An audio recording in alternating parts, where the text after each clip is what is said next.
Bonjour tout le monde. We will begin again with meeting number 17 of the House of Commons Standing Committee on Human Resources, Skills and Social Development and the Status of Persons with Disabilities. Today's meeting is taking place in a hybrid format pursuant to the House Order of November 25, 2021. Members will be appearing in person in the room, and those members will be appearing virtually as well. Given the ongoing pandemic situation, as well as the directive of the Board of Internal Economy on March 10, 2022, all those attending in person will follow the required health protocols in place at the time. To ensure an orderly meeting, I would like to make a few comments for the benefit of the witnesses and members. Before speaking, please wait until I recognize you by name. For those participating by video conference, please click on the microphone icon to activate your mic. For those in the room, your microphone will be controlled by the Proceedings and Verification Officer. When you are not speaking, your mic should be on mute. Members and witnesses may speak in the official language of their choice, and interpretation services are available for this meeting. For those participating by video conference, you have the choice at the bottom of your screen of either floor, English, or French. For those in the room, you can use an earpiece and select the desired channel. If interpretation is lost, please inform me immediately and we will ensure that interpretation is properly restored.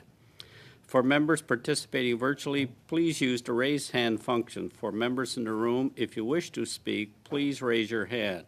The clerk and I will manage the speaking order as best we can, and we appreciate your patience and understanding in this regard. A reminder that all comments should be addressed through the chair. Labor shortages, working condition, care economy. Pursuant to Standing Order 108-2 and the motion adopted by the committee on Thursday, February the 3rd, 2022, the committee will resume its study of labor shortages, working conditions, and the care economy. I would like to welcome our witnesses to begin our discussions with 5 minutes of opening remarks followed by questions. I will introduce first Canada's Building Trades Union, Sean Strickland, Executive Director, Mark Elker, Business Manager, National Police Federation, Brian Sauvé, President, RM International Recruitment Incorporated, Regis Michaud, President. We will start with the Canada's Building Trade Union for 5 minutes, please. And I would ask the witnesses to please keep their opening comments to 5 minutes.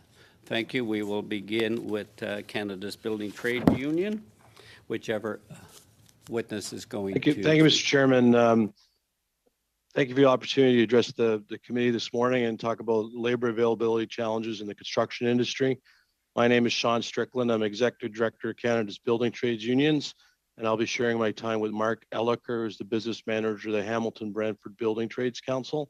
I'm going to give you the committee a few suggestions on some policy changes that may help with labor availability in the construction industry. And Mark's going to talk about how policy impacts in real time on workers in their community. Canada's Building Trades Unions, we represent 600,000 workers and 14 affiliated unions right across Canada. As you know, construction industry is unique. Projects arise, projects get built and they wind down, and then workers are often subject to layoff. And this happens at different times in different regions across the country, requiring different trades, creating labor shortages in some areas and surpluses in another, because construction projects don't happen in uniform right across the country. Because of that, the construction industry also needs unique solutions to address labor availability. A few suggestions. A skilled trades workforce mobility tax deduction. Currently, skilled trades workers aren't afforded the same treatment under the Income Tax Act as other workers and can't deduct work-related expenses from their income. This creates a barrier to having to travel to where the industry needs workers. Secondarily, cross-border mobility across North America, we know that training qualifications for many of our trades are near identical on both sides of the Canada-US border. Therefore, it makes sense to allow members to travel back and forth across the border to address labor shortages. This is something that cannot currently happen. The temporary foreign worker program is part of a short-term solution, but it has to be reformed. One suggestion we have is allowing unions who are interested to become the designated sponsor for the temporary foreign worker, which will ensure that workers are treated fairly and that we can leverage our hiring hall system so temporary foreign workers can be put to work on a consistent basis and also provide a pathway to citizenship. Government also needs to work with local labor market experts like building trades councils who best understand the local market. For example, the 2015 version of the Labor Market Information Assessment asks specifically if a union has been consulted about the hiring of a temporary foreign worker. In 2021, the recent version of the form, that question was deleted. So it's important that building trades councils are consulted when temporary foreign workers come into an area. And lastly, I think it's important, there's massive challenges right now with suggesting a construction pilot program where we target 10,000 workers from somewhere in various areas across the world to have a construction immigration pilot project where we can attract workers to Canada and provide them with a pathway to citizenship and meet our labor shortages. With that, I'll turn it over to Mark. Thank you. Good morning, Chair and members of the committee, and thank you for this opportunity. My name is Mark Elliker. I'm the business manager of the Hamilton Brantford Building Trades Council, representing 16 unions and over 10,000 skilled trade workers. As Sean mentioned, the cyclical nature of construction requires different solutions to address labor availability. Our key focus is to continuously recruit, train, and dispatch skilled trades workers, creating opportunities for the local and regional economies first. As labor market experts, we know that the demand for workers can fluctuate from 1 or 2 day shutdowns to a week's to longer term projects. As a result, we often deal with labor availability and labor shortages. Sean made some important points I want to expand on. A skilled trades workforce mobility tax deduction will remove employment barriers for workers. Our labor demand fluctuates. We often have workers traveling from Thunder Bay to Windsor to help assist with critical shutdowns in steel mills, petrochemical, auto plants, and power generation. The entire time having to pay for accommodations on the road while continuing to support their family back home. On cross-border mobility, I'm a steam fitter by trade. This book used to obtain my certificate of qualification is the exact same as what my American sisters and brothers use. Our training is just that close. In Hamilton Brantford, we have steel mills and refineries that all require large, short-term, mobile, skilled workforce, and we are right beside the Buffalo border. We support a balanced approach to temporary foreign workers program. We would work with employers and owner clients to bring in workers like this past summer from Google, but when the scope of the project changes, local workers are laid off and the contractor has to keep temporary foreign workers or risk getting penalized. Finally, immigration. The construction industry is built on immigration. I myself am a first-generation Canadian. My father and his 3 brothers all immigrated to this country because of the skilled trades. We cannot allow employers or labor markets to undercut and water down fair contractors who have invested and established best practices in apprenticeship and training. If we bring people in to build our country, we should give them respect and every opportunity to become Canadian citizens. Thank you. I look forward to any questions you may have. Mr. Elliker, now Mr. Sauvé for 5 minutes.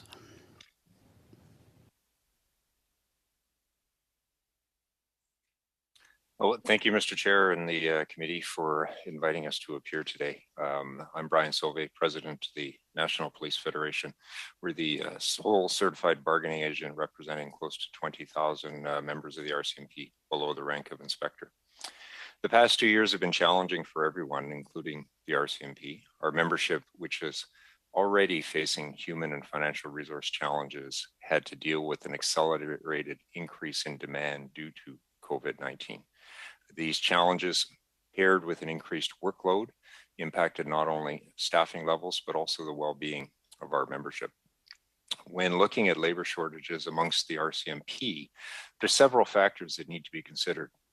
Growing demand, the impacts of COVID-19, the recruitment process, impacts on core policing responsibilities, and identifying the root causes underpinning all those challenges. Today, I'd like to address some of these factors. The first are recruiting challenges. Unfortunately, policing is no longer considered as an attractive career as it used to be.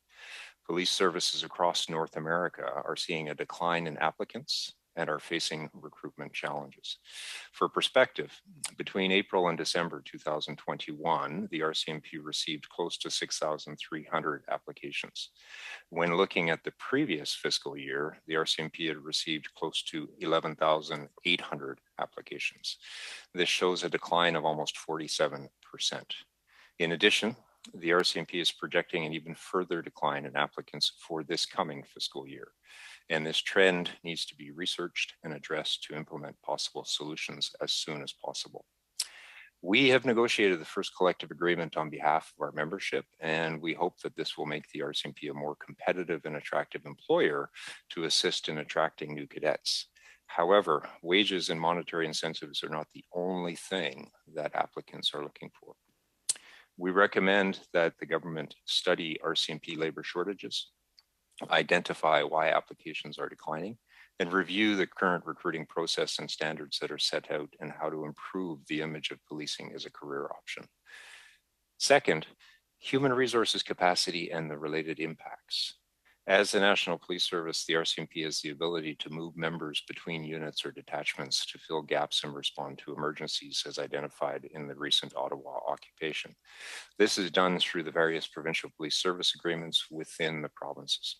However, demand for contract policing continues to rise as populations and police services needs grow within their communities. The departmental plan for the RCMP shows that between 2019 and 25, the number of full-time equivalent positions will only grow 2.5%, while the population in Canada is estimated to grow 6%. This demonstrates a growing concern about pressures on our membership to continue to meet increasing demands with inadequate human resources to do so. The last impact I'll speak to today is the capacity at the RCMP's training academy at Depot in Regina, Saskatchewan. Looking beyond recruiting and FTE constraints, Depot has a maximum capacity of 2,176 cadets per year. The COVID-19 pandemic has created a training backlog that needs to be addressed in the short term and a strategy implemented for the longer term. For the 2021-22 fiscal year, Depot onboarded 33 troops at reduced capacity, which will result in about 782 cadets graduating after attrition.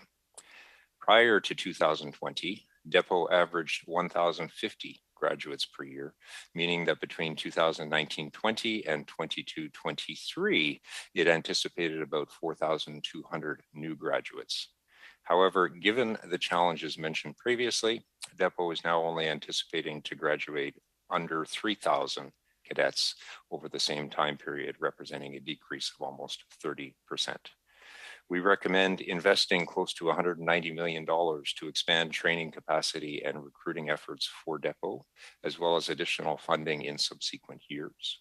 Develop a 3 to 4 year strategic plan to increase the number of troops to a maximum of 55 per year, and review and develop a robust recruitment strategy to address future recruiting challenges. We believe it's imperative that the government address these shortfalls to allow the RCMP to meet current and future demands to keep Canadians safe. Thank you, and subject to any questions.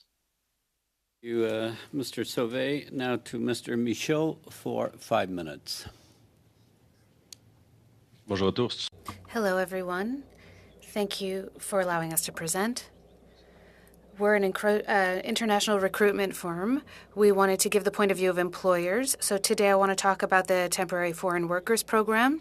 We're not here to talk about seasonal work, but really of TFWs. So I have some bullet point notes to present our business, but I want to tell you that we brought in over 1,000 workers in the last 4 years. 2,000 workers were selected. They're coming. Our head office is in Quebec, but we have offices in Burlington, near Toronto, and in Alberta. We had workers come to British Columbia. We think that the labor shortage is more important in Quebec, but we also think that it affects all provinces. There are some areas that we'd like to improve on to protect our employers. We think that IMTs that have no names, you can ask for these without having a name attached to it, and we think this is unfair to employees.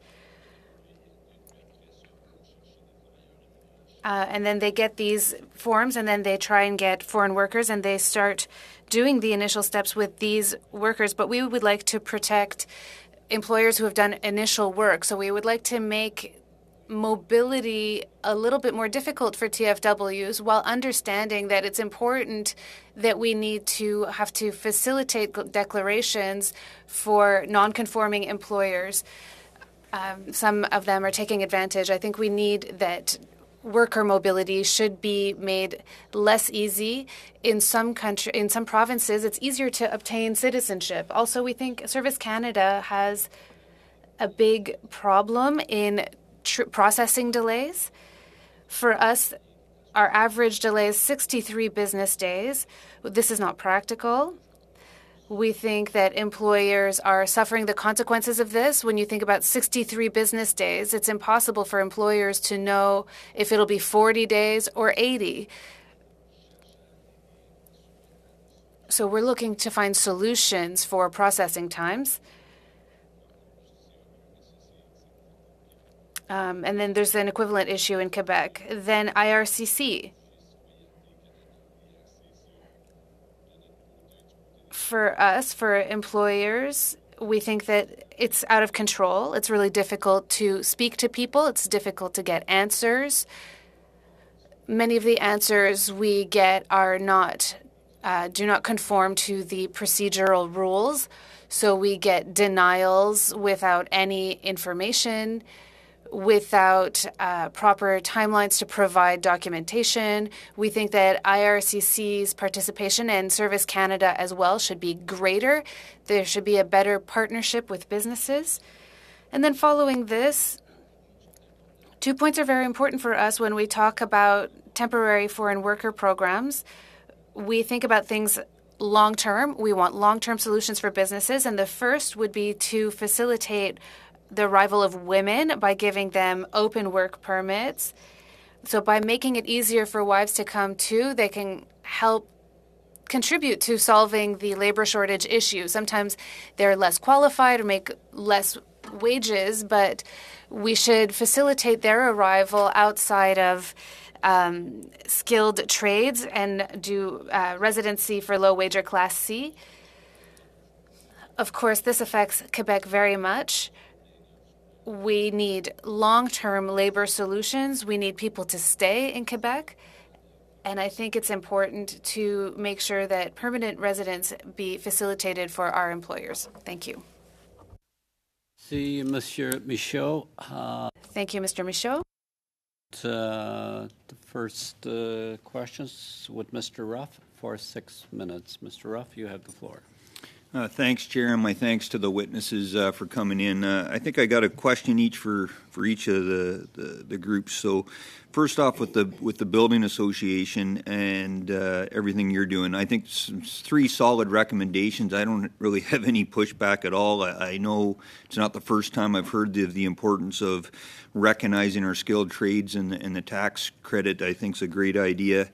I would like you to expand a little bit more on your sort of accreditation task border, the Red Seal apprenticeship program, and challenges going forward, or why this is so important to get this recognition moving, so that we can get people working in these skilled trades, which are essential to our economic recovery and to fix our labor shortages.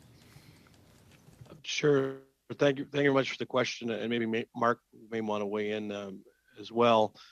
So cross-border mobility, right now we have, challenges in Windsor, Ontario, for example, with the availability of workers, and there's an opportunity. And years ago, we did share workers across the border in the auto plants for shutdowns and turnaround periods, but we're not able to do that right now because of the changing requirements for immigration and and temporary work permits on both sides of the border. And so because the training is so similar, almost identical within the construction trades union. So Mark's a member of the United Association of Plumbers, Steam Fitters, and Welders, and their training curriculum is the same in Canada as it is in the United States. And so the skill set between skilled tradespeople in the US and Canada is almost identical.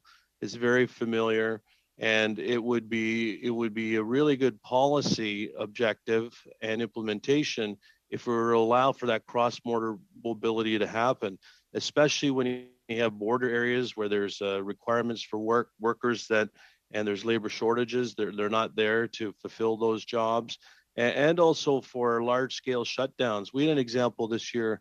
We were able to get some electricians into a plant in Pennsylvania, and these electricians were unemployed in Canada. They were able to get into a plant in Pennsylvania, but it took like moving heaven and earth in order to get these folks into Pennsylvania. And we think that there's a policy solution to this. Like, we need to get into this a little bit more, but we think there's a policy solution to help with that cross-border mobility, recognizing how the unionized construction industry has very same skills on both sides of the border. And Mark may have had an experience in Hamilton you may want to talk about.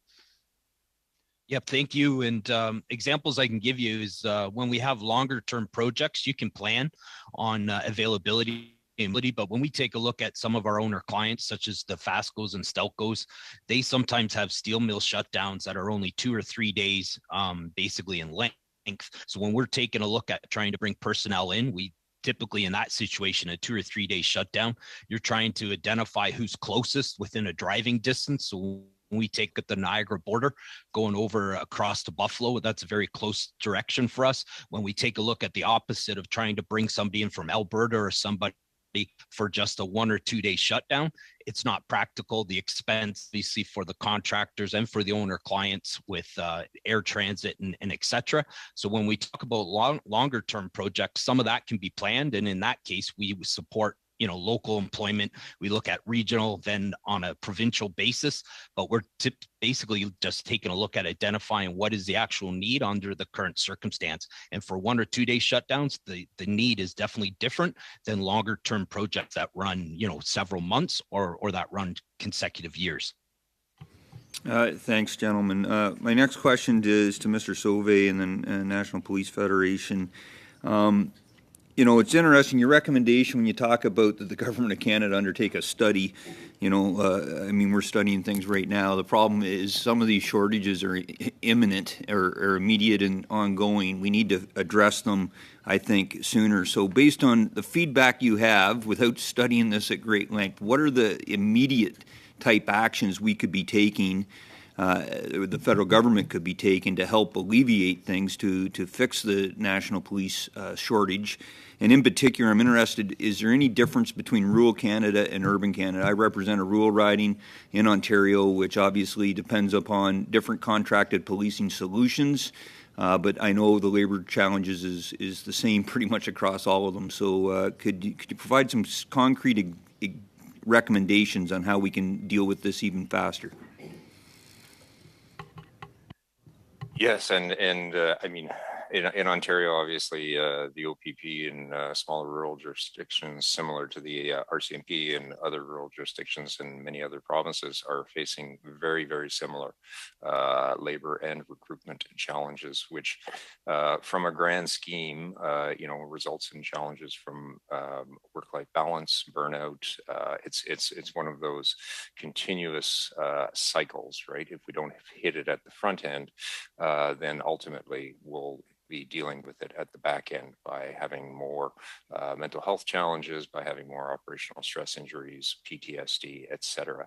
I think the goal should be a healthy work-life balance. And really, from an elected representative's perspective, I think the easiest solution for you today is to support a healthy work-life balance publicly for all first responders, whether they be paramedics or firefighters or volunteer firefighters or even police officers. That's the easiest start, is an acknowledgement of the fact that there are challenges recruiting into this career, and over time we'll try and fix it. There's a number of good conversations happening with us and the RCMP to see what we can do to expedite different recruitment processes. However, the RCMP obviously federally regulated, and they rely upon the government of the day to establish their budgets. So hence the ask for funding.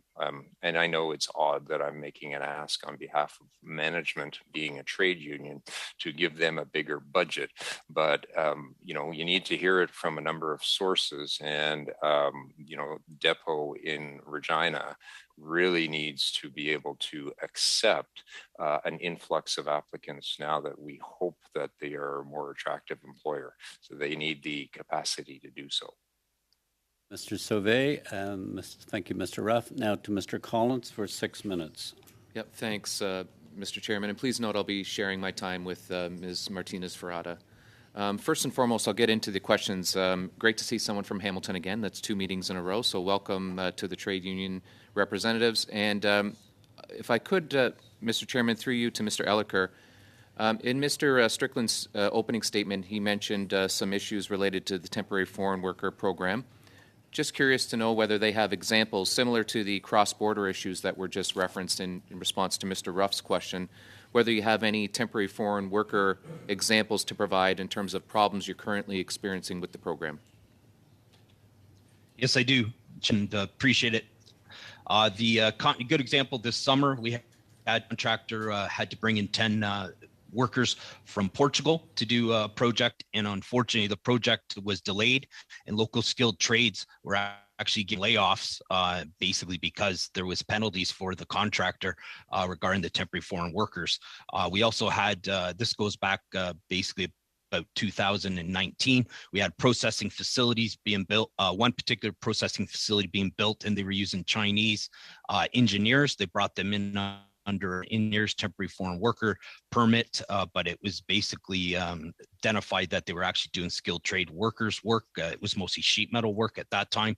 An example, approximately about 2018, during the building and the erections of wind farms, temporary foreign workers were utilized instead of employing local people. And at that moment in time, within the trades, we had availability. So a good example of being able to reach out to the local labor force, because it is very cyclical. We can assist with that process before putting vulnerable workers on both sides into harm's way. Thanks, Mr. Elliker. And through you, Mr. Chairman, if I could, subsequent question. Mr. Strickland had provided some recommendations regarding the TFW program. Can you elaborate on what was suggested in the opening comment and what you'd like to see as part of a revision to the policies? Yeah, absolutely. Thank you, Chad. And a good example is expand the questions on the labor market information assessment form.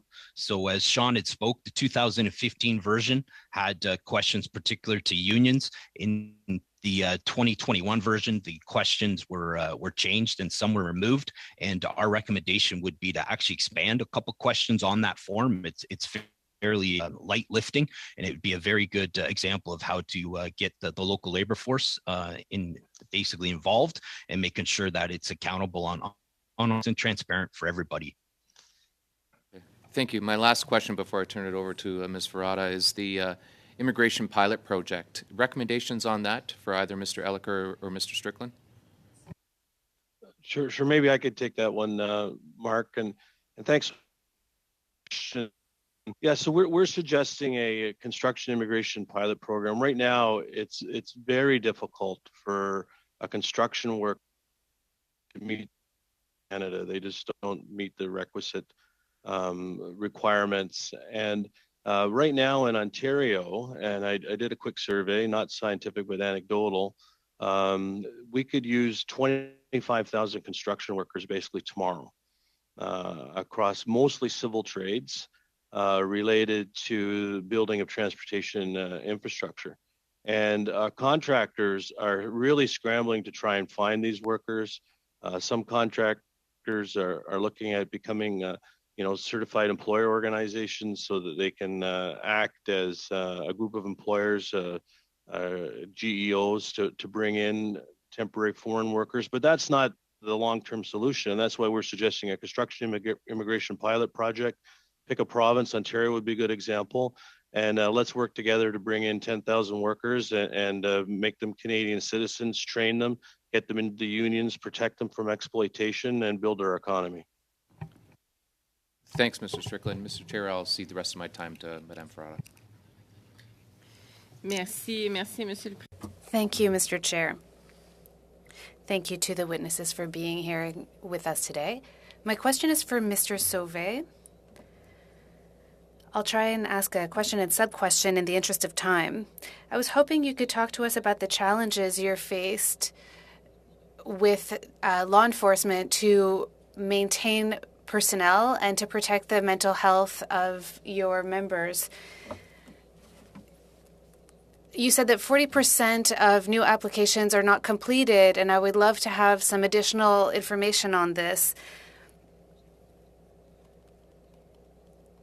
Why aren't people not finishing the program after they make an application? And how could the federal government support you better?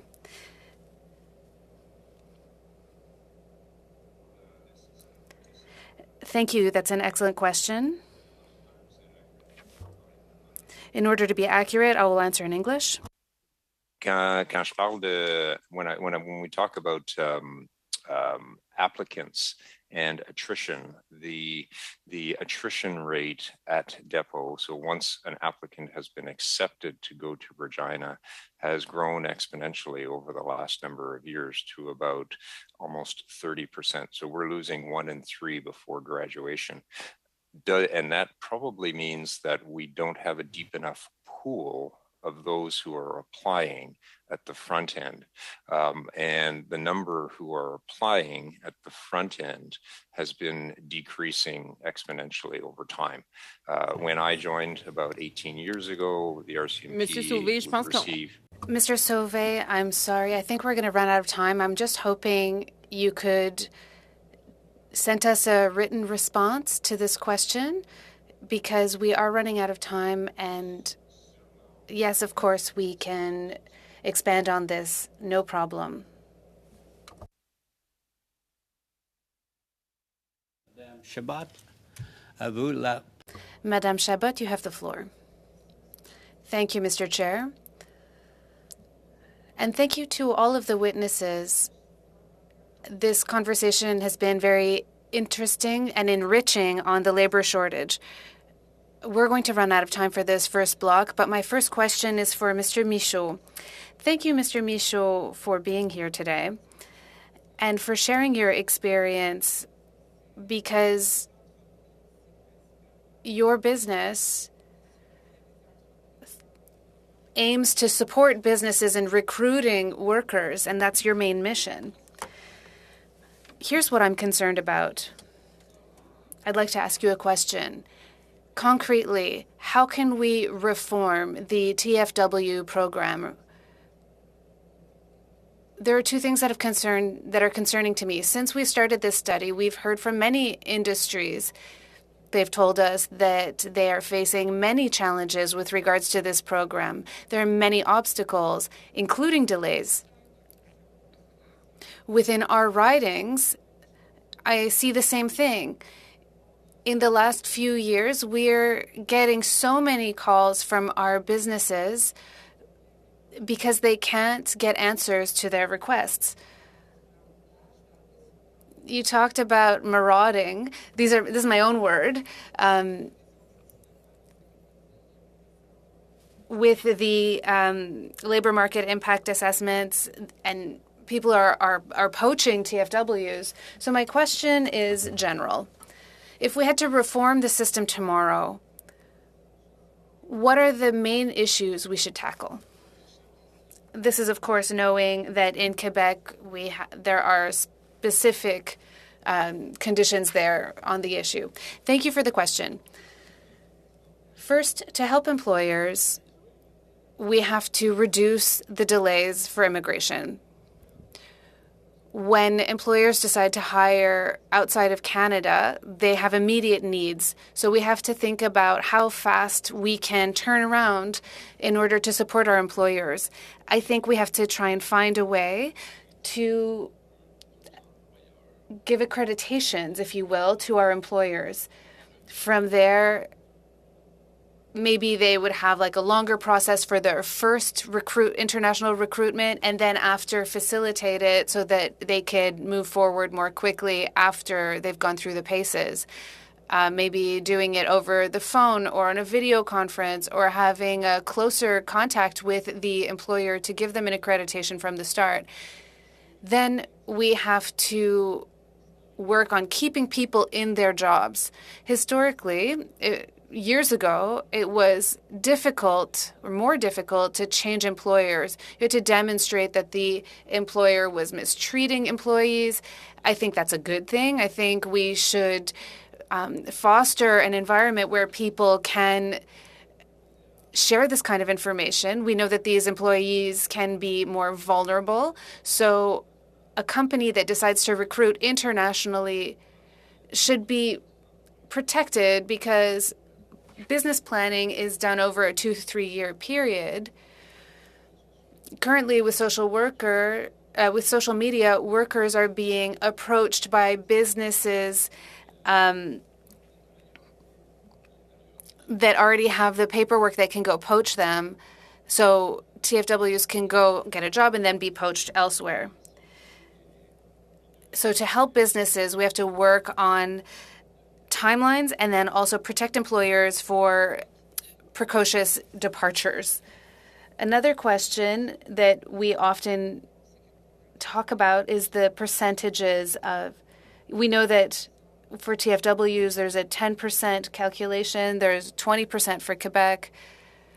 I'm not quite aware of what's going on in other provinces, but we've talked a lot about an increased ratio. Businesses are noticing that the situation won't be solved soon, even if we promote permanent residency later. Businesses are saying that their needs are urgent with regards to labor shortages. So they're requesting that the percentages be increased and that work permits be open. What do you think? I think open work permits will lead to more of this employee poaching. TFWs will want to travel from one province to the other, one job to the other. So some areas that have lower immigration will suffer. I really believe in permanent residency and long-term employment. So the interpreter would like to alert you to the fact that the sound cut out. So by getting women and children to come too, we can help repopulate these areas and avoid people wanting to go to urban centers all the time. Also, there's this 10% outside of Quebec for low-wage jobs. For many companies, it's not enough. We're trying to find ways to make businesses more autonomous. I agree with Mr. Strickland and the others that unions have to be more involved within the decision-making process. Decisions have to be made in a bipartisan way. If we're going to set a percentage, actually, I think the percentage doesn't have its place anymore. We should giving out 1 or 2 year work permits is not appropriate anymore either. We have demographic imperatives that make us need more of these workers. So to make things easier, we need to have longer work permits and encourage retention. Last question. Are there certain sectors that are experiencing an increasing demand for TFWs? Here in Quebec, I would say that all sectors are affected. Industry, wood, construction, manufacturing, fast food. In other provinces, it's more skilled trades, manufacturing, construction, for sure. more specialized jobs and less basic jobs. So it's more specialized outside of Quebec.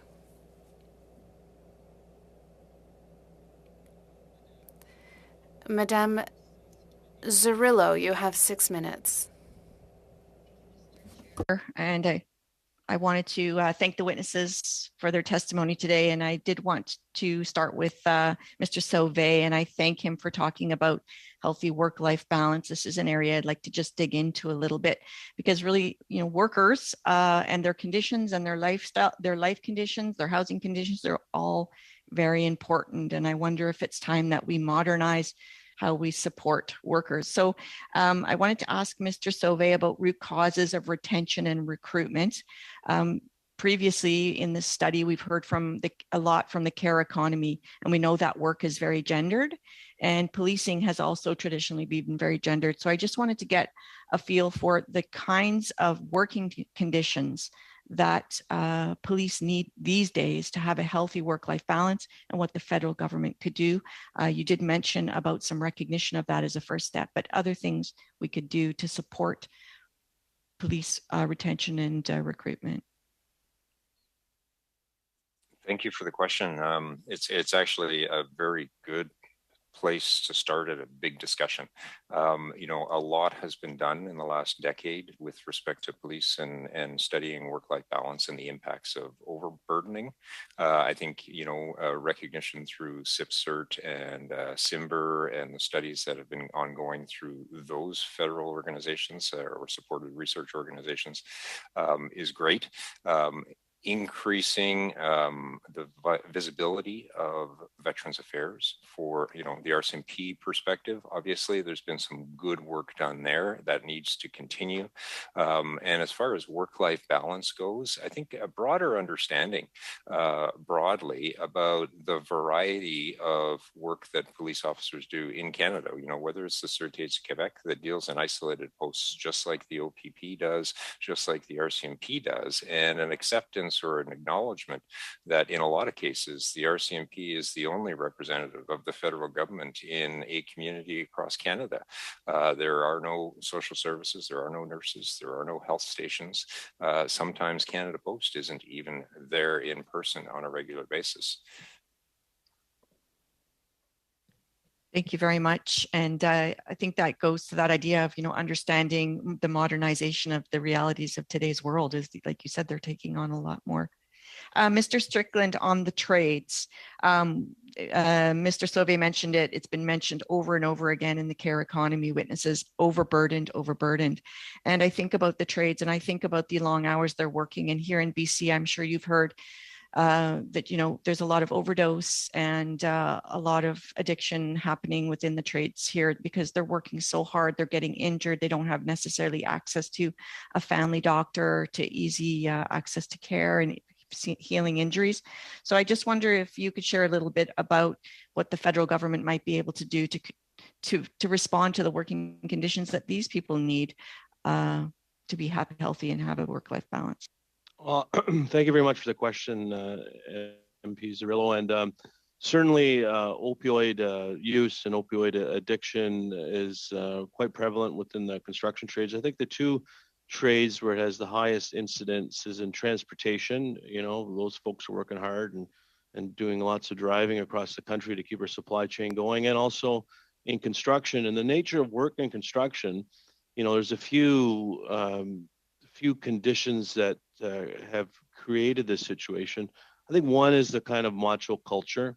I think the other is the nature of the work. It's hard, physically demanding work. And when you're a construction worker, it's not like you're, you know, with respect, like a public service worker. If you don't go to work, you don't get paid.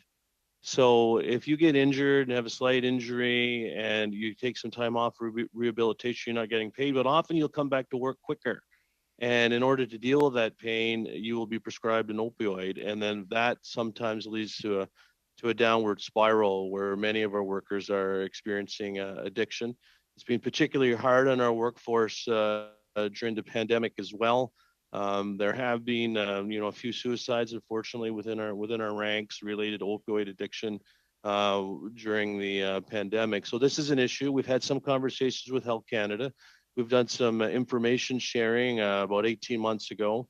We're in further discussions, and we're trying to move away towards education through the typical forms of, printed materials, and looking at apps where we can put out push notifications and we can alert folks to the dangers of opioid use, and trying to find different ways to deal with their pain more holistically. Thank you, Mr. Strickland. And just a follow-up question on that, where you mentioned that, if they're not at work, they're not getting paid. And I see this in BC a lot. That's why they're working these long hours and working through pain. Is there anything that could be done on the federal government side, whether it's employment insurance, sick days?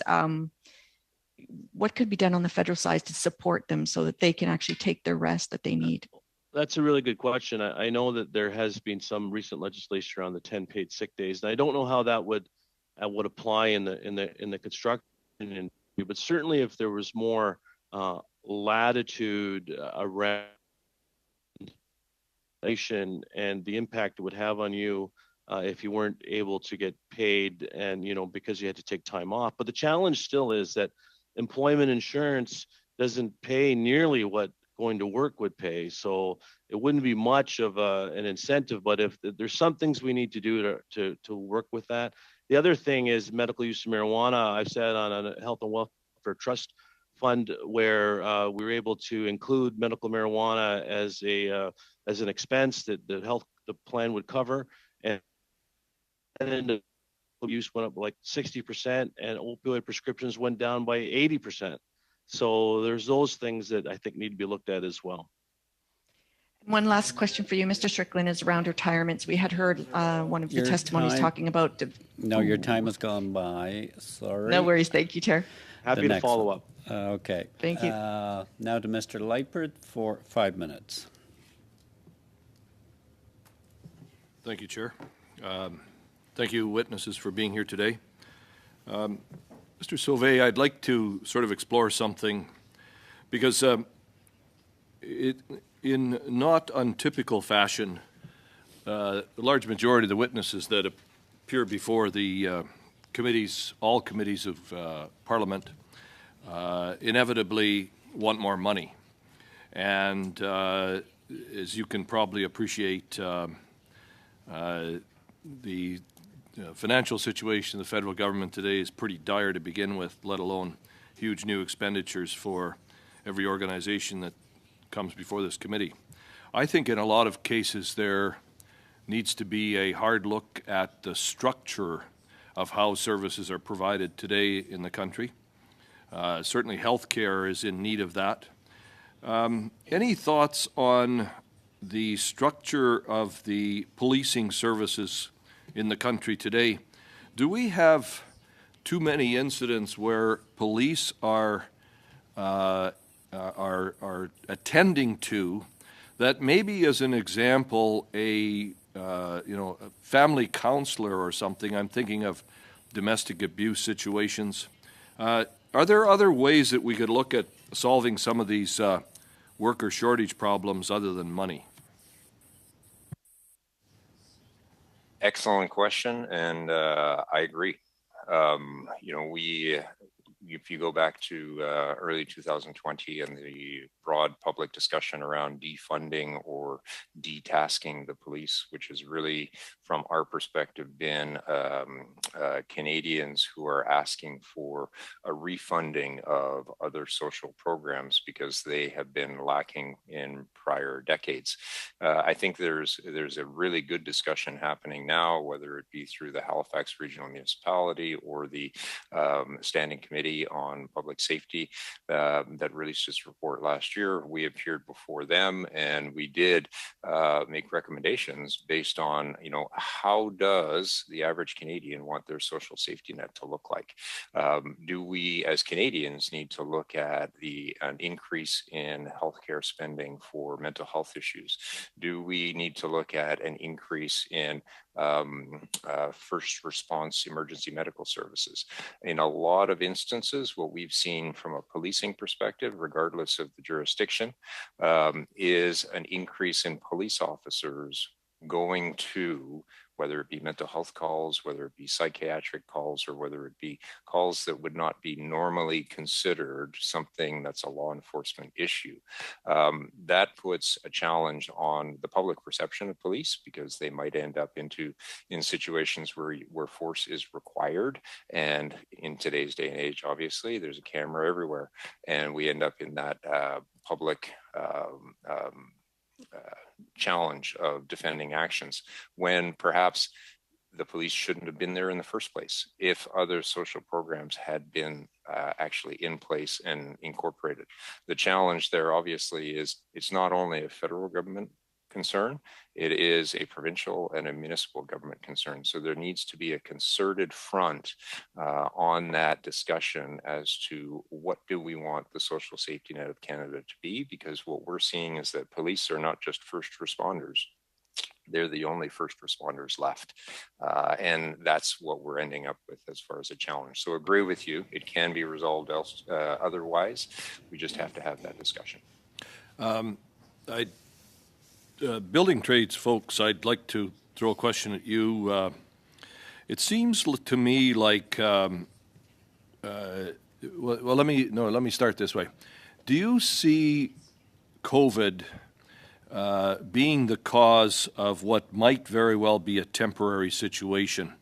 I think two things have happened. Number one, a lot of people in the workforce used COVID as a good time to get out and retire. Secondly, there's been this pent-up need for workers as a result of COVID. Is this long-lasting, or is this something we have to deal with as a short-term measure because of COVID?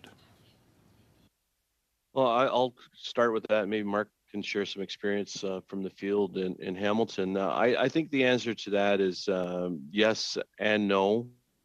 In Alberta, for example, MP Lippert, the oil sands deferred some maintenance through COVID, and so this year during the turnaround period, they've actually going to have a longer shutdown period than they had previously, and they're going to require more workers than they had previously.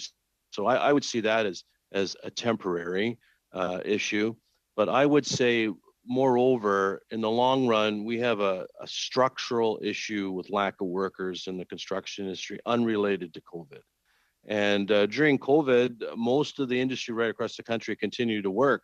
And, we did a really good job, deemed essential, and we looked after ourselves and worked with our contractors to make sure we stayed healthy, and we kept on working. Some workers did retire and took that opportunity, yes, but the challenge is much more long-term.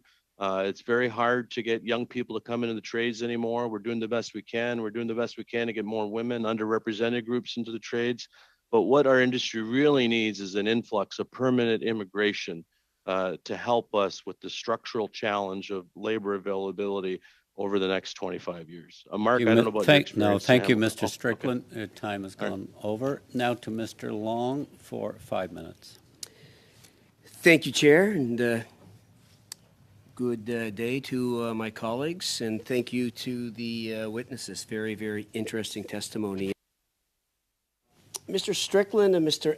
Ellerker, I guess just to follow along MP Lippert's line of questioning, I would put forth that the industry, clearly was experiencing, labor shortages prior to the pandemic. And, recognizing, like has been said, that, a significant amount of the labor force is set to retire.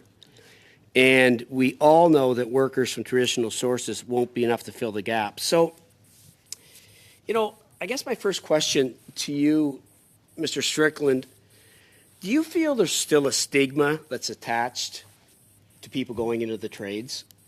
And I ask you that question because I know in a previous HUMA in last Parliament, we talked to some different tradespeople. In fact, there was an example from Europe where it was actually an ad or some kind of an advertisement recruiting, and it had two, high-end executive condos.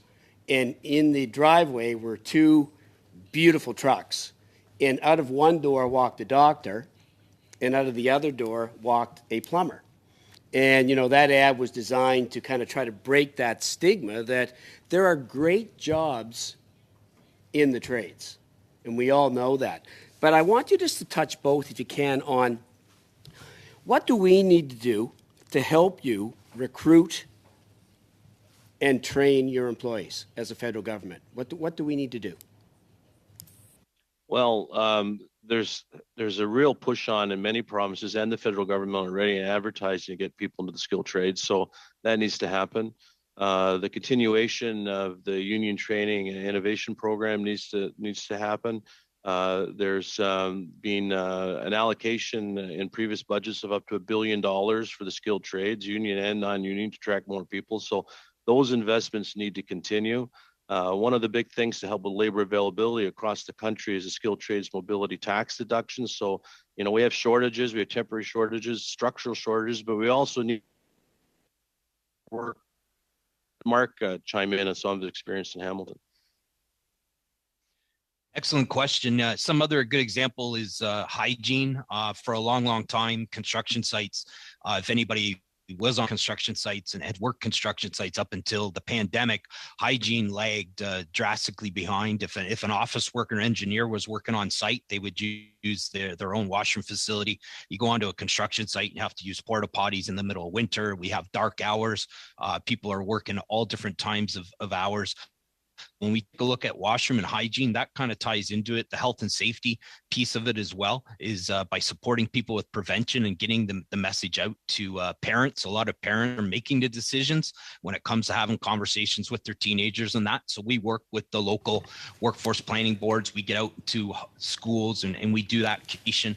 But a conversation just about making construction workers more human. As Mr. Strickland had spoke to, we have a high suicide rate. It's third high suicide rate in Canada. So mental health is something. So we're working on pilots with the Canada Health right now on basically opioid addiction and education. So lots of things that we're doing locally. Okay.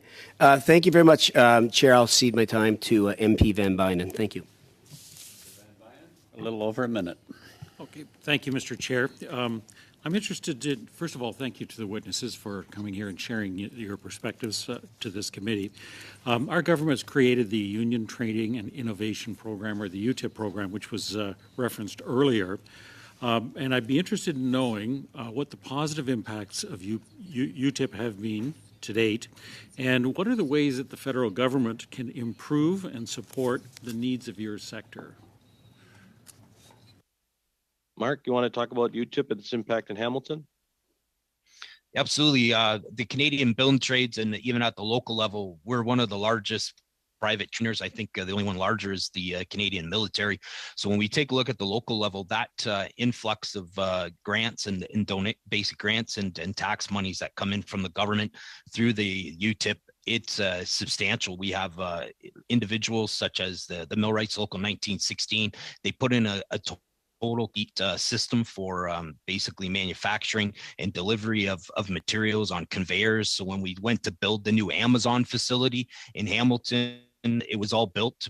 Approximately 90% of the project was built union. So that's a good example where all those millwrights that went onto that job site had to use new advanced technologies. They'd already got to play with it, plug and play, and use it in their training facility. The LIUNA, Local 837 in Hamilton, just built a 45,000 square foot training facility. When Sean talked about the amount of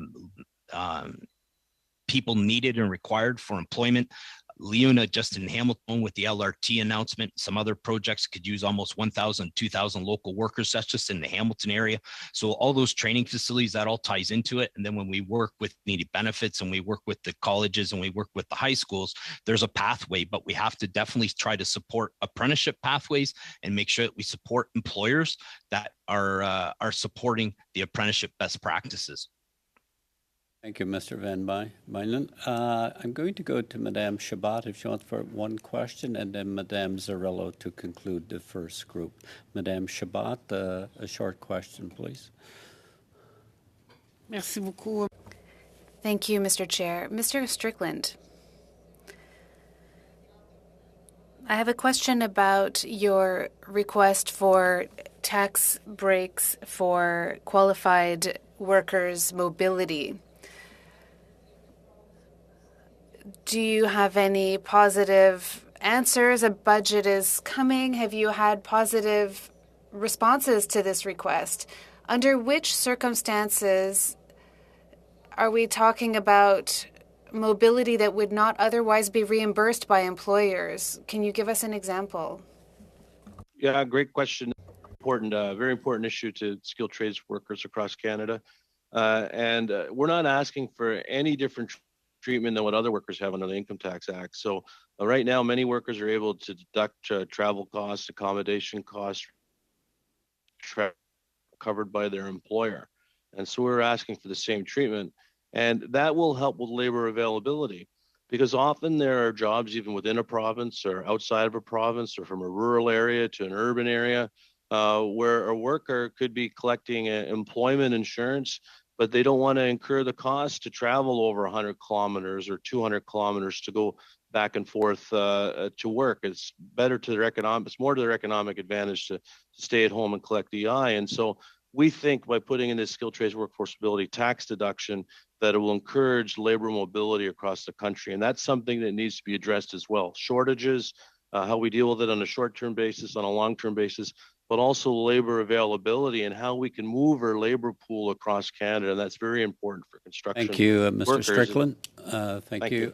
Now to Madame Zerillo for the final question. Madame Zerillo. Thank you, Mr. Chair. And I will go back to Mr. Strickland just on the retirees, but I did want to thank the comments around hygiene. This is definitely something that's important, and I would be interested in any occupational health and safety changes that the witnesses would recommend around this. I want to share very quickly, my own father-in-law came here in the early 60s, was working on the railroads, and they wouldn't let them wash their hands before they ate.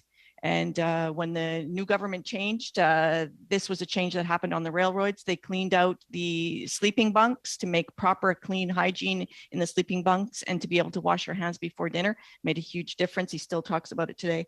Back on retirement, how do we support the knowledge transfer to keep workers longer and to get those new workers up and supported? And that's Mr. Strickland. Thank you, Madame Zerillo. A short answer, please. Keep investing in training centers, bona fide training centers that offer true economic opportunities for skilled trades workers through recognized apprenticeship programs. Thank you to the witnesses for appearing this morning and answering detailed questions to the committee members. Your input is valuable in this study. We will suspend for a few minutes while we transition to the next panel of witnesses. Again, thank you to all those that appeared and presented to the committee this morning. We'll suspend. Thank you very much, Mr. Chairman. Thank you very much.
welcome our witnesses for the second grouping to begin our discussion with 5 minutes of opening remarks, followed by questions. From the Canadian Federation of Independent Businesses, Jasmine Guillenette. And from the Comité sectoriel de main-d'œuvre en aérospatiale, Madame Martel, General Manager. And from École des Métiers de l'Aérospatiale, Monsieur Eric Dion, Director. We'll begin with Jasmine Guillenette for 5 minutes. Bonjour, mon nom est Jasmin Guillenette. Hello, my name is Jasmin Guillenette. I'm the Vice President of National Affairs for the Canadian Federation of Independent Business. I will be giving my presentation in my mother tongue, French, but I'll be able to answer certain questions in English if there are any. Before I begin, I would like to thank the members of the committee for inviting me to appear. The Canadian Federation of Independent Business represents 95,000 small businesses in all regions of Canada and every sector of the economy. We are funded exclusively by our members, and our recommendations come from the results of a regular member survey. You received a presentation, and this presentation is the basis of my comments and recommendations for today. So if you have it today, you can turn to page 2. Many SMBs are still going through difficult times connected to the pandemic. The various waves of complete or partial closures have had a major impact on the profitability of many businesses. Now, if you go to page 3, the data that I'm about to present to you comes from a research report that we published in December 2021. It is about the labor shortages in Canadian small and medium businesses. As you see on page 4, 55% of SMBs say they are affected by labor shortages. You can add 16% of SMBs that say that they are affected by the consequences of labor shortages. For example, a supplier may not be able to deliver orders on time because they don't have enough staff. So labor shortages are both a lack of personnel for day-to-day operations, but it's also a lack of personnel that would allow for expansion. On slide 4, you can see a breakdown per province and per sector. Now, if you move on to page 5, we talk about raising wages being some sort of magic bullet for the labor shortage issue. 82% of SMBs have increased employee wages. Of these 82% of businesses, 22% say it was helpful, and 47% say it was not. So even if a company increases salaries, it doesn't mean that they'll be able to find enough workers to fulfill their own needs. It also means they may not be able to offer wages that meet the expectations of potential candidates. Moving on to slide 6. What are some solutions? The solution with the highest success rate is automation. 33% of SMBs have tried it, and 81% said it was a successful experience. One must note that automation is not just about buying expensive equipment. It could be the automation of certain internal processes, for example, through the purchase of software. Another solution that has been successful for filling vacant positions is to hire TFWs. Even if only 16% of SMBs have relied on the program, the success rate is 52%. This is why a number of our recommendations are based on this result that was experienced by our businesses. Moving on to page 7. We recommend improving and simplifying the temporary foreign worker program, as well as the permanent immigration system to bring foreign workers to Canada more quickly. We also recommend that the TFW program be temporary open to all types of jobs and all sectors, regardless of the current unemployment rates, in order to address labor shortages related to the pandemic. The government made an announcement this morning that takes into consideration some of the recommendations that we've made over time to respond to the labor shortage. The government should also ensure that it can foster automation through programs and tax credits. This is a highly successful solution for small and medium businesses. And finally, I think it's important to make sure that employment insurance offers programs that do not discourage people from returning to work. On slide 7, in the presentation that I sent, you'll find other recommendations. I am now available to answer any questions you may have on this presentation or on any other question you may have about labor shortages for SMBs. So I thank you very much for your attention, and I am available for questions. Thank you. Thank you very much, Mr. Guenette. Now, Madame Martel, I would like to remind witnesses that they have 5 minutes for their presentations.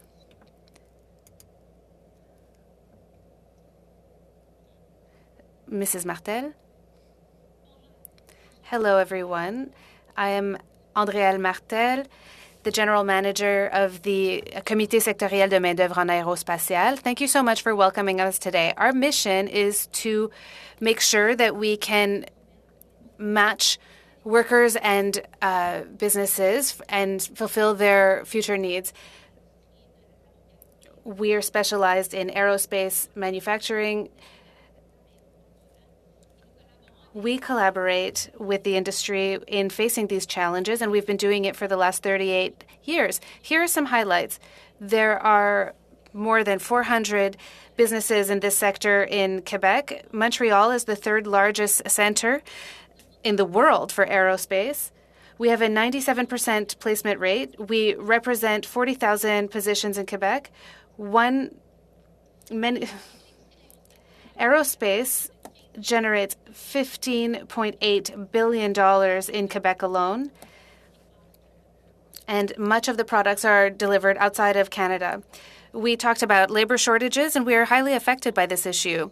According to our research from our annual surveys, between 2021 and 2023, we're predicting 6,000 additional jobs. In 2031, considering new jobs and jobs that need to be replaced before career change and retirement, we're expecting that over 30,000 positions will be vacant in this sector.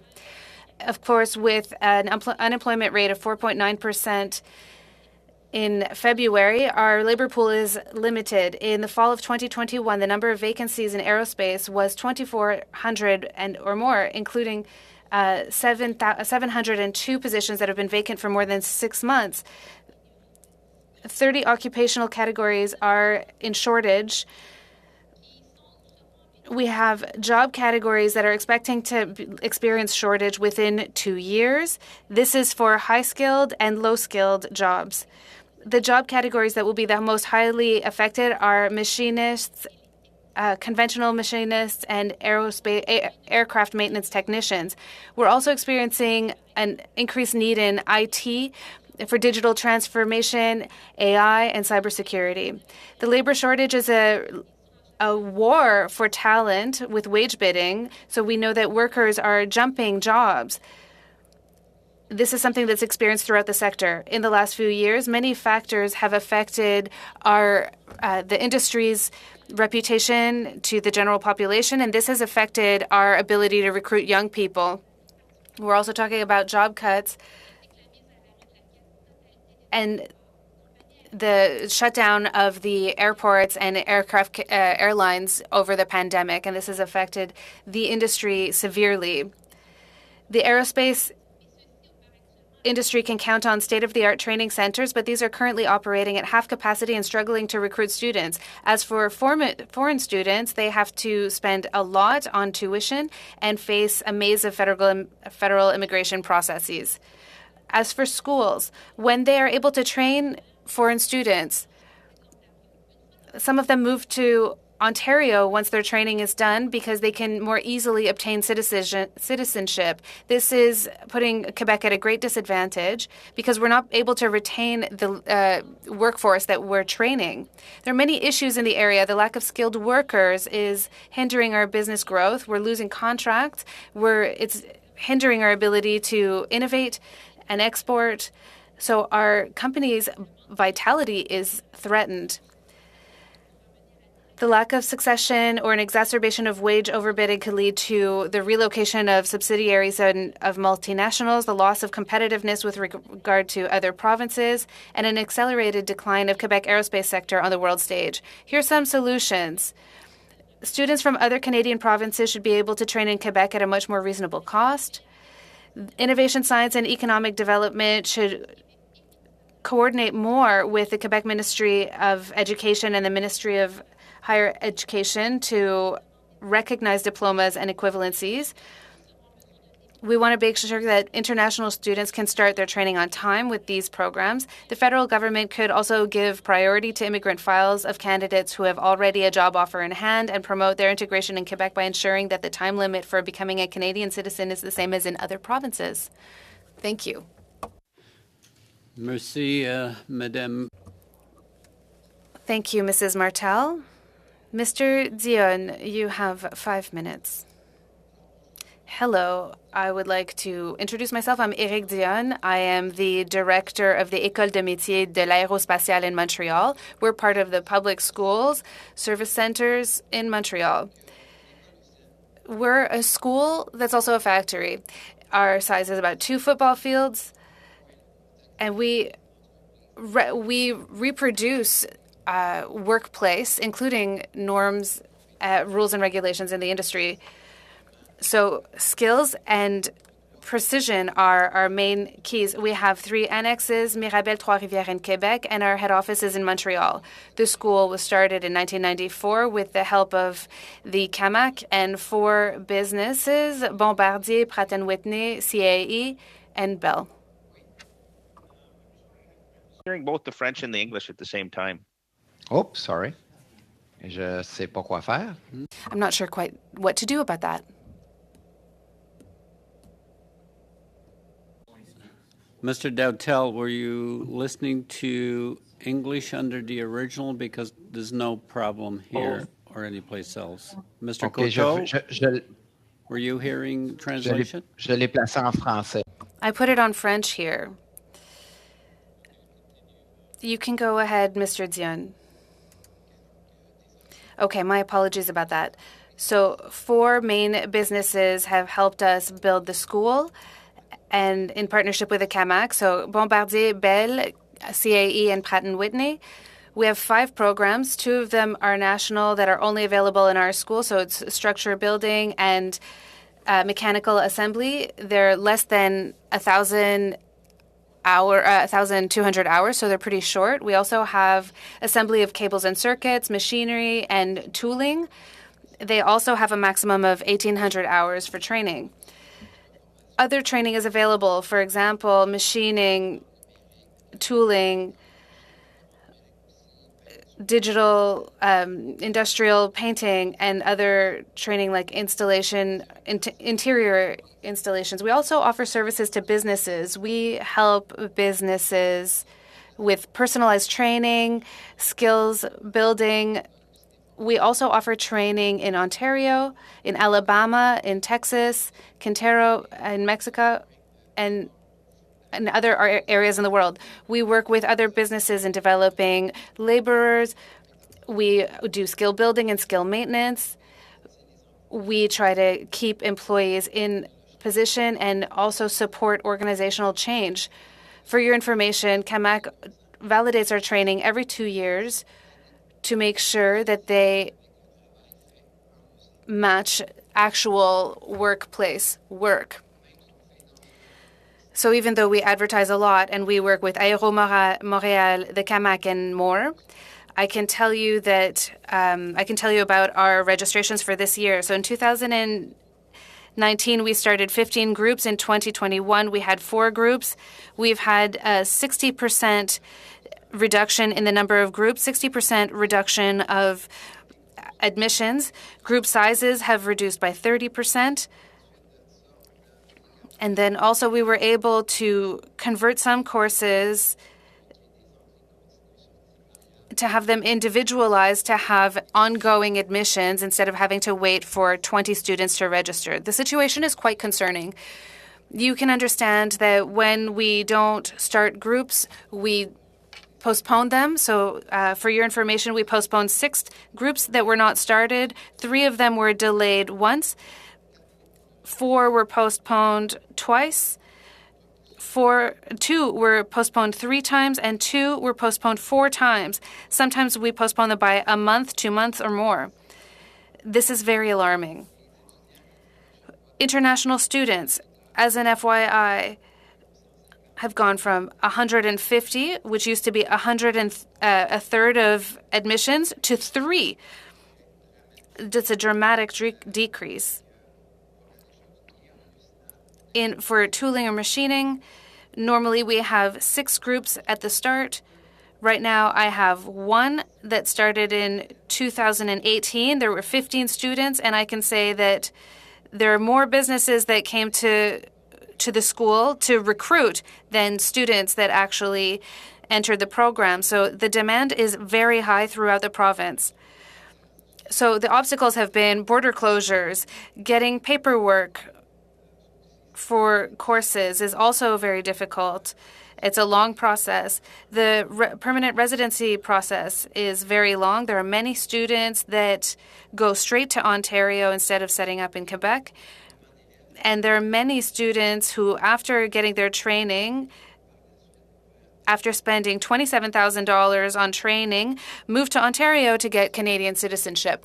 So these are very surprising statistics for the last 5 groups. One other thing is that international students are coming to fill the groups that already exist. And when they're not there, we're not able to start our trainings.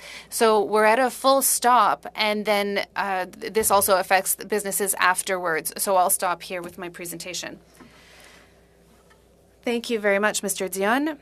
The witnesses, you can respond in the language of your choice. I would ask you to speak slowly for the benefit of our interpreters, which makes it easier. We'll begin our opening round of questions beginning with 6 minutes. Madame Kuzi. Merci beaucoup, Monsieur le Président. Thank you, Mr. Chair. Thanks to the witnesses for being here today.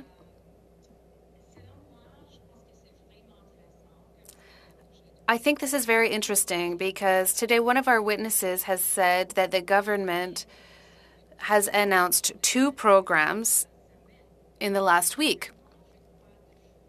I believe 2 things. There are programs that were mentioned here, but the first is that the government is doing as little as possible at the very last minute. That's the first thing. The other thing that's interesting to me is that the moment that the government decided to announce the program was the day that we had the CFIB here. I wanted to state these 2 observations, and with that, I'm going to start with questions for Mr. Guinette. Mr. Guinette,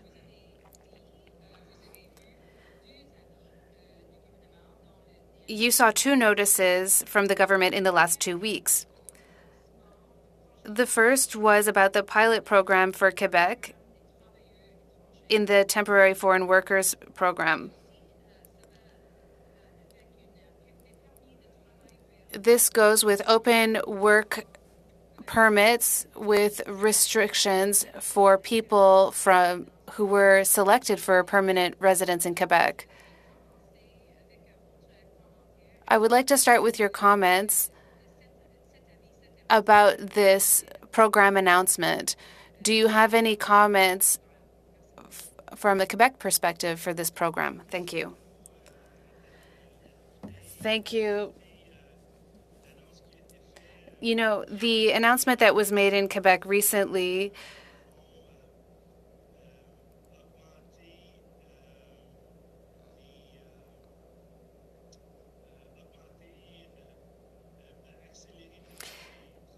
is hoping to accelerate the arrival of TFWs in Quebec. As you've seen on slide 4, in the presentation that I sent to the committee members, Quebec has been the interpreter would like to signal that the sound cut out. 60% of SMBs are affected by labor shortages.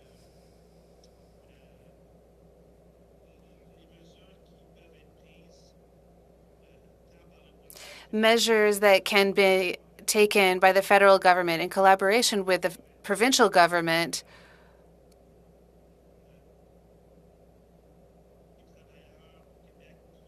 to bring more workers to Quebec quickly is good news.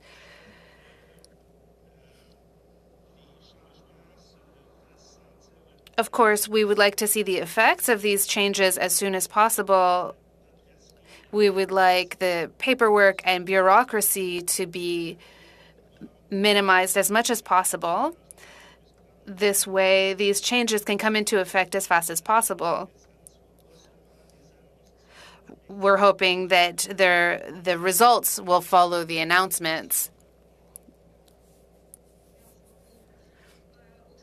Thank you very much.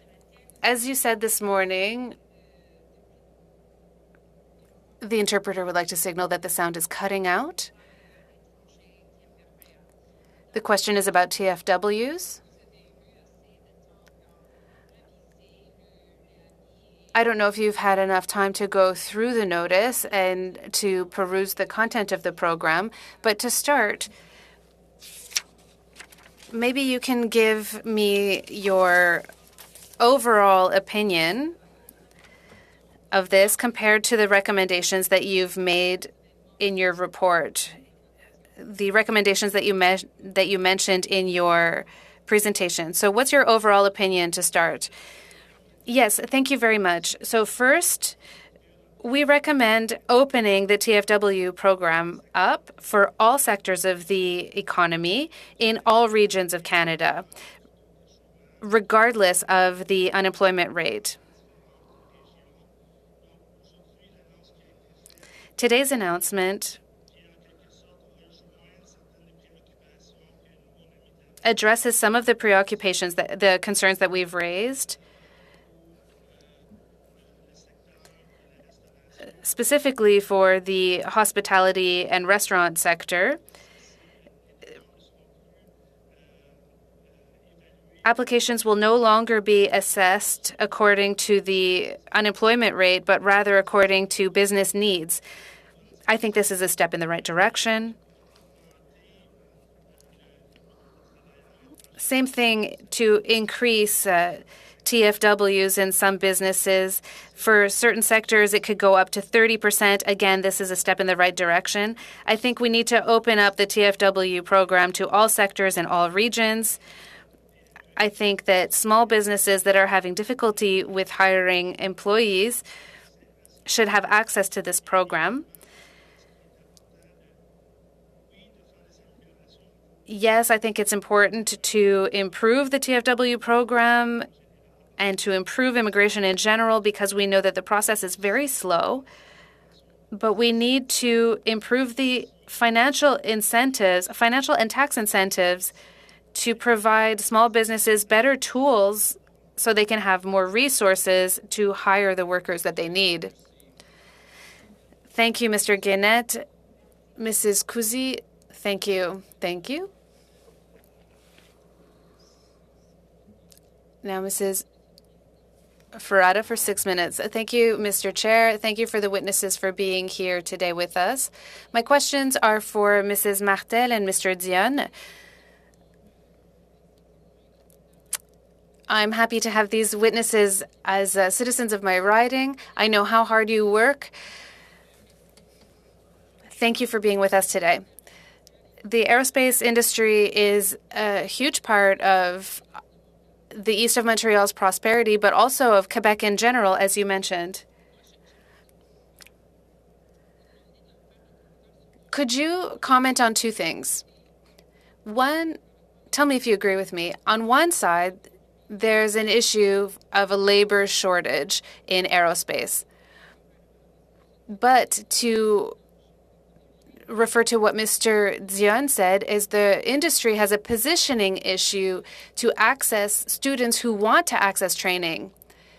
Immigration is not the only solution to the aerospace labor shortage. So I would like to push you a little bit further on solutions you could propose, because yes, immigration and accelerating immigration, attracting new talent, prioritizing their files, etc. I understand that.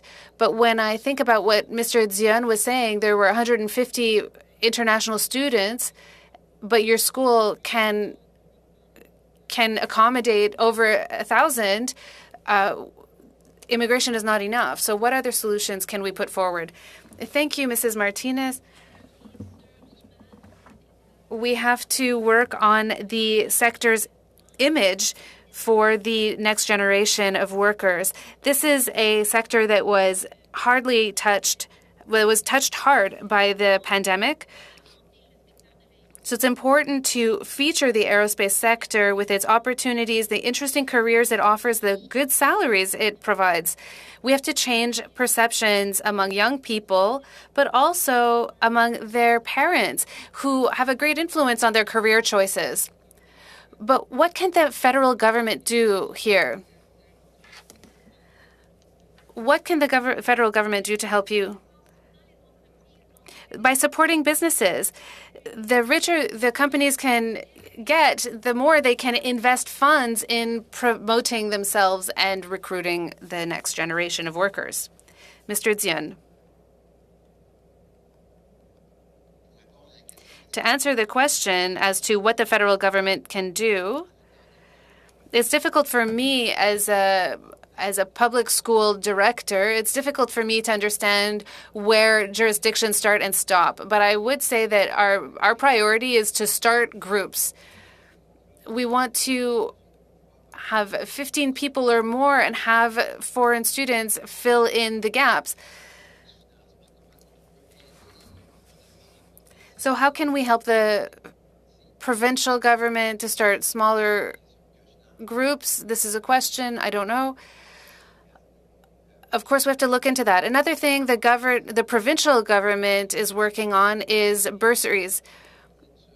Can we provide bursaries for students in 4 sectors, whether it's health, IT, engineering, and construction? So they're providing scholarships for these students who are looking for training. So a young person who leaves their job to explore a new career opportunity that has to go and retrain, when they have the choice of sectors that have grants, it hurts us. So it's a budget issue. But to answer the question is to give the answer, it hurts us. So for schools specifically, does the school have enough money to advertise in one sector? No, we don't have this kind of funding. Businesses need help in this area. But if nothing is done, I can tell you that the whole sector is in danger. Thank you, Mr. Dion. I'll ask one last question to all of the witnesses. How do you see federal assistance? Often we say that federal support for businesses during the pandemic was essential in maintaining their capacity, their ability to survive. So how do you see the economy picking up again, and how can the government support businesses? My question is also for Mr. Guinette, and so please keep your answers short so everyone can answer. If I may, the first thing I would say is that the government should not put the price of the operational costs on SMBs. During the pandemic, so many businesses have been suffering. Contributions to the pension plan, both federally and in Quebec, have gone up. There's a group of costs that have gone up: the alcohol tax, carbon tax, and other fees. It's important that costs remain stable for businesses. We've seen this with inflation in the last few months. So measures need to be put in place to make sure there's a predictability in operation costs.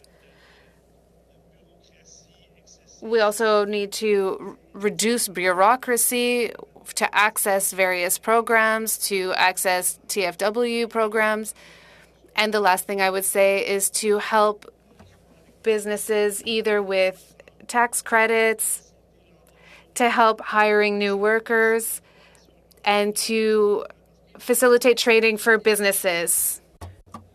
Guinette, now, Madame 46. Thank you very much. I would like to thank our witnesses. It's very interesting. My first question is for Mr. Guinette. We all know that this year, but actually for a few years now, temporary foreign workers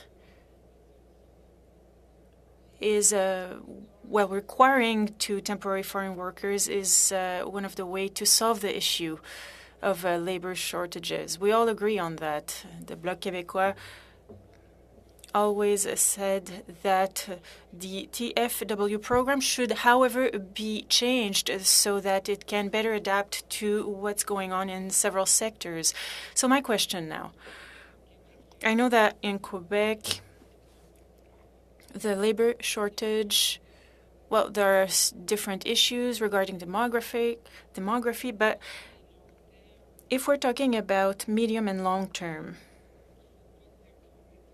we say that we shouldn't take regional unemployment rate into account, but in the mid and long term,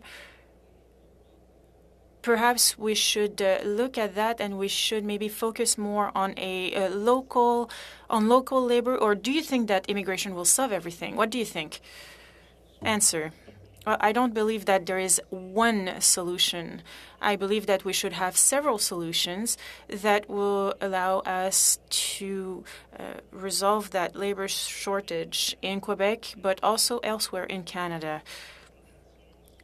We have a recommendation. We said that the TFW program should be opened to all sectors, to all jobs, regardless of the unemployment rate in a given region. It is our recommendation. It's, however, a temporary recommendation. The goal is to, right now, help different sectors. Inaudible to the interpreter. And now you talked about the population. Obviously, this is an interesting issue. There are several businesses that would like to hire, for example, retired workers. So they would like to hire them just for a few days a week to do a different work. And perhaps there are tax measures that could be taken to make sure that it will not have a negative impact on them. This would allow companies to hire more retired people. Merci beaucoup. Au niveau de l'automatisation, Thank you. When it comes to automatization, you said that it actually works. I know what you think about this because you talked about digitization also. There was some money that was given to SMEs for digitization with their contractors. Maybe this could be a measure that could be set up. Well, yes, we could set up this measure. Recently, a program was announced in order to help companies for digitization, and there was some mentorship also. Furthermore, we need to make sure that there are some fiscal incentives for companies that wish to digitize some of their internal processes or who wish to buy some new machinery or equipment. This type of solution really works through different programs or tax credits. We should help with automatization. Thank you. When it comes to the Mrs. Martel or Mr. Dion, during the worst crisis that we went through in the aerospace industry, there was a lot of work that was carried in order to support this sector. And a lot of people didn't understand why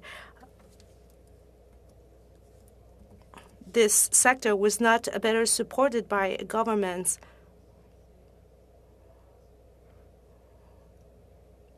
It has been criticized because people were fearing that there would be a loss of skill sets. When I talk about supporting the industry, it's not just building the planes; it's also airports. And I would like to know what you think about the issue of immigration. There is a double standard when it comes to Quebec compared to the other provinces, especially when it comes to being able to speak French. And we've seen it with foreign workers. There is a gap between the foreign workers who speak French and the foreign workers who speak English. Is it part of your analysis? That wants to respond to that question in writing can do so. Madame Cirillo, you have the floor for 6 minutes. Thank you, Mr. Chair, and thank you to the witnesses today. I'm going to ask this first question to everyone, maybe starting with Ms. Martel, maybe move to Mr. Dion and then Mr. Gunet. We heard earlier in testimony when we first started this study that the biggest pool of workers are youth. And I'm just thinking about how we rethink how we offer work and how we support people and workers in this new world with all our challenges around housing, community integration, even family support that they might need. So my questions are kind of focused around people's needs, this youth, whether it's including foreign students that come, international students, how do we support them? So I'm just wondering what needs to be done? What modifications? How do we need to think differently to respond to the needs of this new workforce?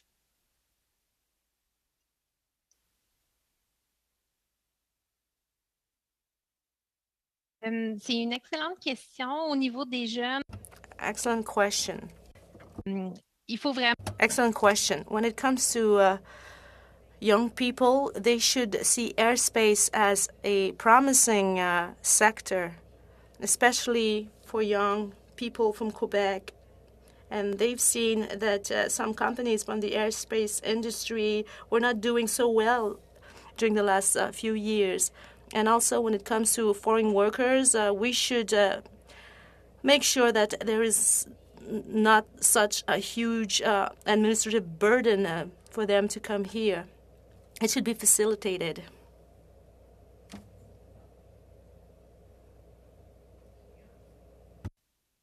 Oui, aucun problème. Je vais. Yes. It's not working, says Mr. Dion. She was not working. Moi, ça fonctionne. Well, it works for me.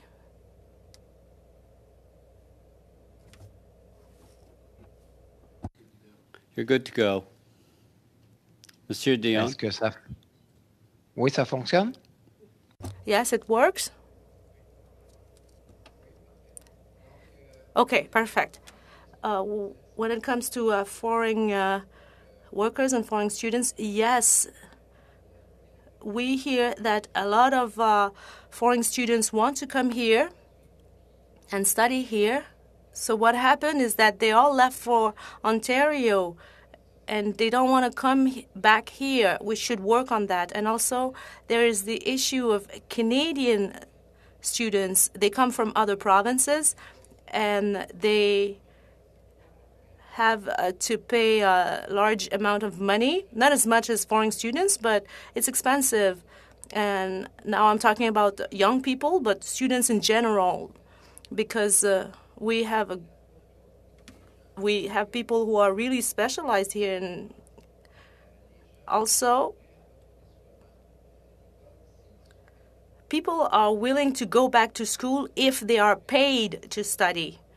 They are willing to give up on whatever job they have and get back to school, but they need money. I think that we have come to an understanding that they need to get grants or scholarships. So this is something that we could work on. Also, there is the issue of training. We are willing and ready to go for the 4.0 training structure, but it costs a lot of money. The industry should be helping us, which is why we are working with companies to digitize our training. The more it was a late start with Mr. Dion. If we could just let Mr. Gwinnett speak just for a moment. Yes, you have a little over 2 minutes, Madame Zerillo. Continue. Yes, things that we are recommending for businesses to be able to hire more youth is to implement measure to reduce the cost of hiring and training youth. Maybe that could be done through employment insurance holiday for hiring those youth and training those youth, and recognize the informal training that many small businesses are doing when they hire youth. Also, expand the availability of the Canada Summer Job program to make sure that it is open to more businesses and is available to other time of the year and not solely as it was the case, I believe, during summertime. Also,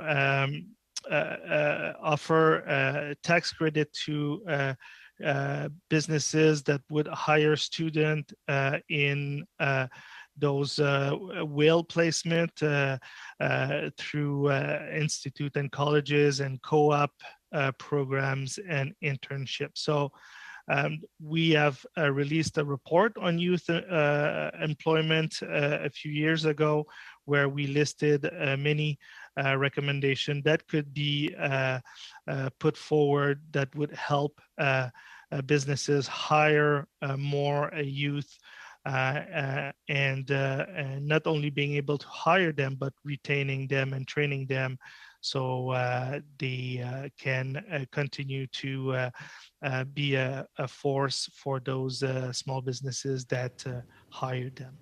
Merci, Madame Zerillo. Thank you, Mrs. Zerillo. Be tabled or to be brought to the committee to the analysts, I guess. Thank you. Yes, if you could file the report you're referring to, Monsieur Guillenette, to the committee would be appreciated. I'm going to conclude with a 3-minute round to Madame Kusi and 3 minutes to Mr. Van Buyen. Madame Kusi, you have the floor for 3 minutes. Merci beaucoup, Monsieur le Président. Thank you, Mr. Chair. During the last round of questions, I talked about the government's plan, and I would like to ask Mr. Guillenette what he thinks about each part of the plan.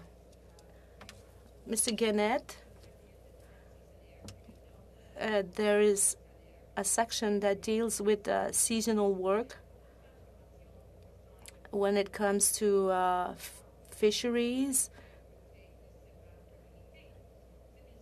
and they are removing an exemption on seasonal work that was there since 2015. Now it will be 270 hours a year, from 180 to 270. Can you tell us what you think about this? Well, thank you, Mrs. Kusi.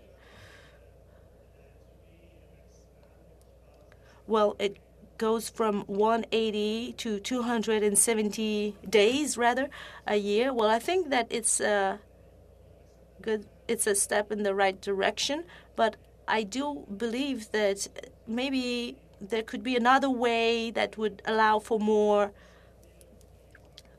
flexibility for employers so that they could keep these workers, which is why we would like to have some type of special visa in Canada for foreign workers who are coming here through the foreign workers program, so that if they've been coming here for a few years, they've been working here and they contribute to the Canadian economy, then it should be easier for them to stay here, and the employers would be able to continue to count on these workers on a more permanent basis. Thank you. And quickly, there's also another change. The LMIA takes from 9 months to 18 months, and also the maximum time that people can be working will go from 2 years to 3 years. So what do you think about this? Well, the extension of the evaluation period, 18 months, is a good thing, because sometimes the evaluation, the assessment takes so much time that it's too late. So by extending the assessment period, the government's doing the right thing, but we need to make sure that the assessment is carried out quickly. It's one thing to extend the assessment period, but also we need to make sure that the assessment is carried out quickly. Madame Kusi, Mr. Van Buyen, for 3 minutes to finish this. Thank you, Mr. Chair. I'd like to direct my questions to Mr. Guillenette as well. And I know that small businesses employ a very large segment of the labor force, and it contributes significantly to job growth in our economy. Are the labor shortages in the Canadian economy having a different impact on small businesses as compared to medium-sized or large corporations? And if that's true, please explain how. And knowing that we only have 3 minutes, following that, could you provide us with your recommendations on how small businesses can deal with the shortfall in their labor requirements? Thank you so much. Thank you so much for your question. Yes, the impact on small business of labor shortages is quite massive. Small businesses tend to be more labor intense. So when you have a small businesses of 5 or 6 or 7 employees, and you lose 1 or 2 of them, it's 10% or 20% of your entire labor force that you need to replace. So the impact is quite significant on smaller employer. And as I have shown during my presentation, some of the most successful ways that small businesses are trying to cope with the current shortages of labor are by investing in automation, by using the TFW program, and also by allowing greater flexibility with working hours. And so any measure that the government can take to increase the use of automation, make it easier to have access to TFW workers, and also to help businesses by making sure that the cost of doing businesses does not increase, so that they have the financial means to hire new employees and keep those that they already have, are policies that are desirable by many small businesses. Also, you mentioned that there's the biggest concern is that you need to correct the mismatch between labor market needs and the qualifications of unemployed individuals. And so given the current urgency of labor shortages, the traditional educational timelines probably are not going to be able to respond to these current shortages. And there's been suggestions around implementing work-integrated learning programs, micro-credential programs, and industry-led training programs. And how would small businesses go about implementing and accelerating those types of programs? And what would your recommendations be for the government's consideration? Well, if any or provided to the committee in writing would be appreciated. Monsieur Guillenette, give us a brief answer. Yes, well, any measure that can be taken to speed up training, speed up availabilities of workers through work integrated programs or any other type of training will be highly beneficial.